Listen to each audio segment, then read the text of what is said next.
Hello friends, welcome back to my channel. So chicken tandoori అంటే ఎవరికి ఇష్టం ఉందో చెప్పండి. అలాంటిది హోటల్లో చాలా కాస్ట్ ఉంటుంది అండ్ హెల్త్కి కూడా ఇప్పుడు మధ్యకాలంలో మంచిది కాదు. బికాజ్ చాలా కల్తీలు జరుగుతున్నాయి కాబట్టి. సో సింపుల్గా ఈ విధంగానే ట్రై చేయండి. టేస్ట్ హోటల్ కన్నా చాలా టేస్ట్ బాగుంటుంది.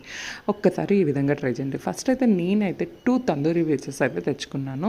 3 స్పూన్స్ గడ్డ పెరుగు అయితే వేసుకుంటున్నాను. నేను ఇక్కడ హోమ్ మేడ్ యూజ్ చేస్తున్నాను. రుచికి తగినంత ఉప్పు, అల్లం వెల్లుల్లి పేస్ట్, కారం, పసుపు అండ్ కొంచెం నిమ్మరసం అయితే వేసుకోవాలి. నిమ్మరసం వేసుకోవడం వల్ల మనకి చికెన్ అనేది సాఫ్ట్ అవుతుంది. ఒకవేళ నిమ్మరసం లేదు అని అనుకుంటే మీరు ఇంకా వెనిగర్ వేసుకోవాలి. వెనిగర్ కెమికల్ కాబట్టి నేనైతే నిమ్మరసం అయితే యూజ్ చేస్తున్నాను. నేనైతే ఘాట్లు పెట్టుకోవడం మర్చిపోయాను. సో అందుకు మళ్ళీ ఘాట్లు పెడుతున్నాను. మీరు ముందే వేసుకోండి. లైట్గా కలర్ అయితే వేసుకుంటున్నాను. అంతే.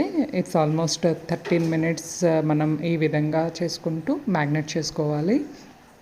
ఇంకా మ్యాక్స్ రెడీ అయిపోయినట్టే. ఇప్పుడు ప్యాన్ అయితే తీసుకోవాలి. కొంచెం ఆయిల్ వేసుకుంటూ ఈ విధంగా స్ప్రెడ్ చేసుకోవాలి. ఆ తర్వాత అది హీట్ అయిన తర్వాత మనం ఏదైతే పీసెస్ మ్యాగ్నేట్ చేసుకున్నామో ఈ విధంగా వీడియోలో చూపించే విధంగా పెట్టి మనం క్యాప్ పెట్టుకుంటూ హై టు లో ఫ్లేమ్లో చక్కగా టోస్ట్ చేసుకోవాలి. ఇంకా అంతే.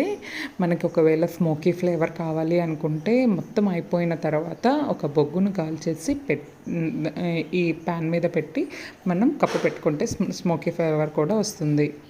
నా దగ్గర అయితే బొగ్గు లేదు కాబట్టి నేను స్మోకీ ఫ్లేవర్ పెట్టుకోలేదు. ఒకవేళ మీరు కావాలి అనుకుంటే పెట్టుకోవచ్చు. ఇంకా అంతే. Tandoori chicken ready. చాలా క్విక్గా అయిపోతుంది. ఐ హోప్ ఈ వీడియో మీకు నచ్చింది అనుకుంటున్నాను. Thank you for watching my video. ఇలాంటి వీడియోస్ మరికొన్ని కావాలి అనుకుంటే మాకు కమెంట్ చేయండి. Thank you for watching my video. చూసారా, ఈ విధంగా అయితే వచ్చింది. Thank you.